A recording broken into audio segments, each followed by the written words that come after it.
avec Marie. Bonjour Marie. Bonjour Trina, bonjour Alexandre. Bonjour. Bienvenue Marie. Merci. Vous nous appelez d'où? De Montpellier. Et comment ça se passe le confinement pour vous alors? Ça va, ça se passe bien. Ça va. D'accord. Par contre, côté sentimental, ça se passe un peu moins bien apparemment. Racontez-nous. C'est ça, donc il y a un peu plus d'un an, j'avais découvert que mon mari me trompait avec une amie commune au couple. Je n'en ai pas parlé, je ne lui en ai pas parlé au début parce que je voulais surtout préserver notre union qui durait depuis presque 30 ans. Et le connaissant, comme il n'est pas très communicant, j'avais peur de sa réaction. Donc j'ai préféré essayer d'abord de préserver le couple en continuant comme si je n'étais au courant de rien. Et en espérant qu'avec mes actions et essayer de le récupérer, j'allais pouvoir faire les choses dans le bon sens. Fin de l'été, donc en fin août, il s'est aperçu en fait que je regardais sur son portable. Et donc il a voulu donc qu'on se sépare. Donc pour essayer de trouver quelque chose, donc j'ai été d'accord avec lui sur le fait que voilà, comme il pensait que c'était la meilleure des choses, j'ai commencé à chercher une location. Et là, il m'a proposé donc d'essayer de revoir la chose et d'essayer de remettre de l'élan au couple.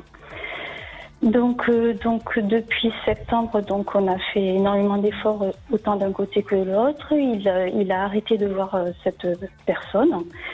Et là, il y a à peu près 15 jours, je me suis aperçue donc qu'il avait repris contact avec elle, qu'il l'appelait régulièrement. Et en fait, j'ai peur qu'à la sortie du confinement, que la relation de nouveau reprenne. Voilà.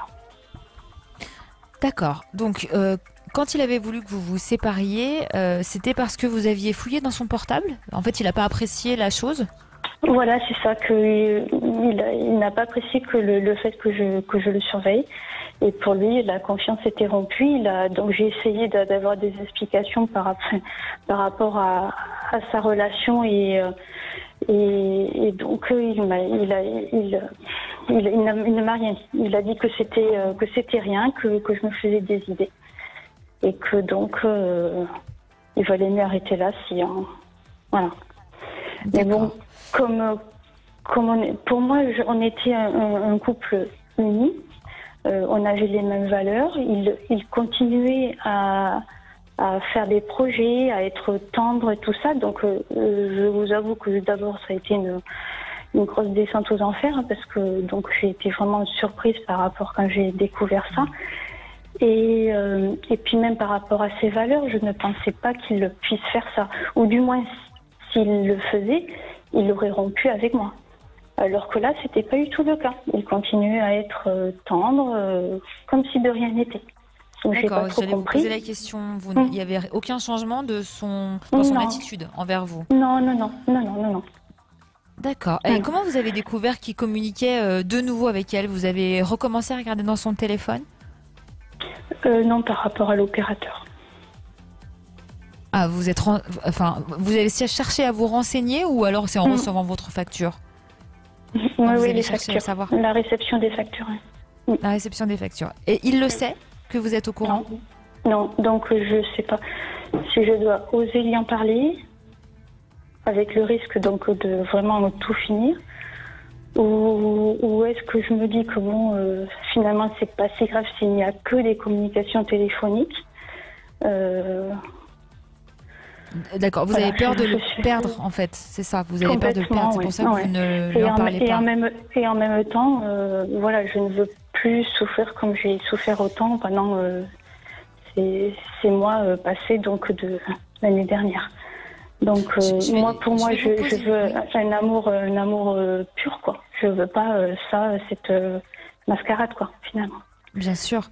Alors, je vais vous poser une question, Marie, peut-être un peu directe, pardonnez-moi si c'est le cas, mais comment vous arrivez à vivre avec le fait que vous savez qu'il reprend, qu'il a régulièrement des contacts avec cette femme sans lui en parler? Dans le sens où, qu'est-ce que vous ressentez? Comment vous arrivez à faire avec ça? Tu t'écoutes de nouveau, il me déçoit de nouveau. D'accord. Alexandre, on vous écoute, votre ressenti. Oui. Alors, pour moi, déjà, Marie, j'ai le sentiment que ça fait longtemps que vous êtes ensemble, non? Oui, 30 ans, ça va faire 30 ans. Voilà. Oui. Et donc, vous êtes installé dans une habitude et dans un quotidien de couple qui s'est réellement épuisé avec le temps.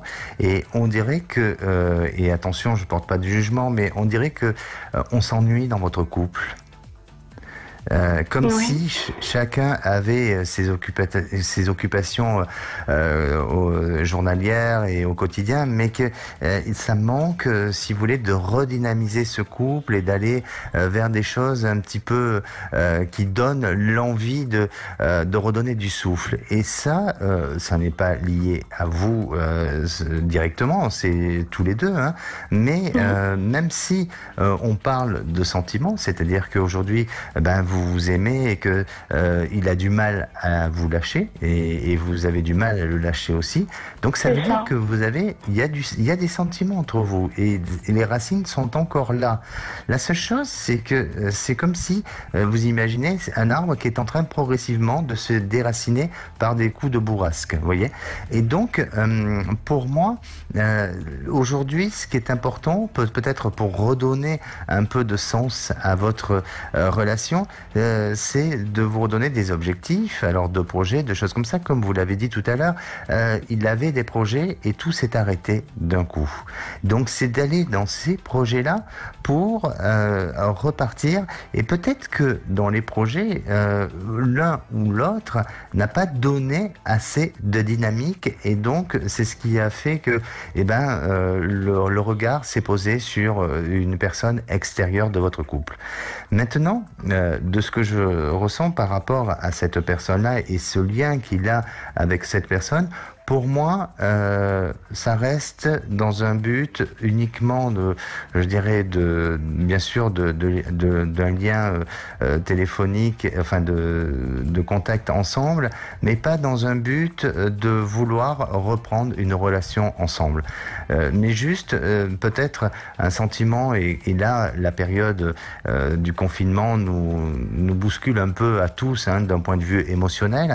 Donc, ça fait chercher en nous des démons, hein.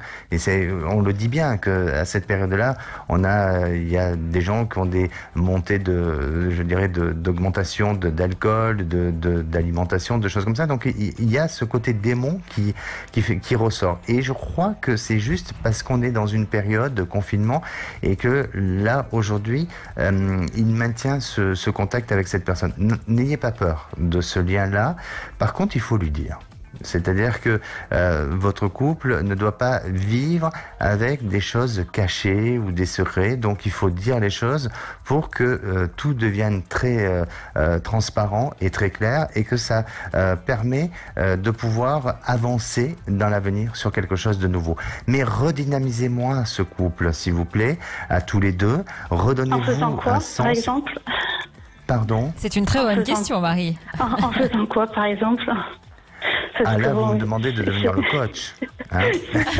Vous êtes coach intuitif, Alexandre, attention. Oui, mais bon, c'est difficile en peu de temps et de dire les choses. Mais allez, donnez-moi une couleur. Comme ça, bleu clair, comme le ciel aujourd'hui.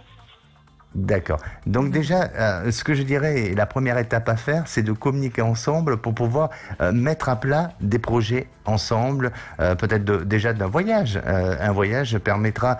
Mais je sais bien qu'aujourd'hui c'est difficile pour voyager, mais le jour où parce qu'on va sortir de ce... Le fait de planifier peut-être aussi déjà dynamise un peu. Aussi. Exactement, oui. Et peut-être que c'est la période où on peut trouver peut-être des réductions intéressantes ou autres, et déjà de vous retrouver dans un endroit d'évasion, de vous retrouver ensemble, et des fois ça fait du bien de sortir du contexte dans lequel on est pour pouvoir repartir sur quelque chose de nouveau. Et puis ensuite, il faut absolument que dans votre quotidien, vous essayez de... ça passe par l'alimentation, peut-être d'innover de nouveaux plats. Il faut chérir votre mari, et puis peut-être aussi par votre intimité, hein, d'être plus en contact physique tous les deux, du toucher, de se masser, de se câliner, de s'embrasser, et non pas d'être face à une télé et chacun est sur son smartphone en train d'envoyer des messages ou des choses comme ça, vous voyez. Donc c'est de créer cette proximité-là. Alors après, c'est vrai que moi je suis pas avec vous et je ne connais pas votre quotidien, mais je pense qu'il y a des choses et des gestes qui sont simples et qui permettent de se rapprocher l'un de l'autre, parce que malheureusement on est pris dans un système et dans des automatismes qui font que souvent les couples se séparent parce que ils sont ensemble mais ils ne se voient plus réellement. Et n'en faites pas partie de ces couples-là, s'il vous plaît. D'accord. Merci Marie d'avoir été avec nous. Merci à vous Au pour revoir. votre confiance. On sait que c'est pas facile de raconter ce genre de choses à la radio, donc merci et bon courage.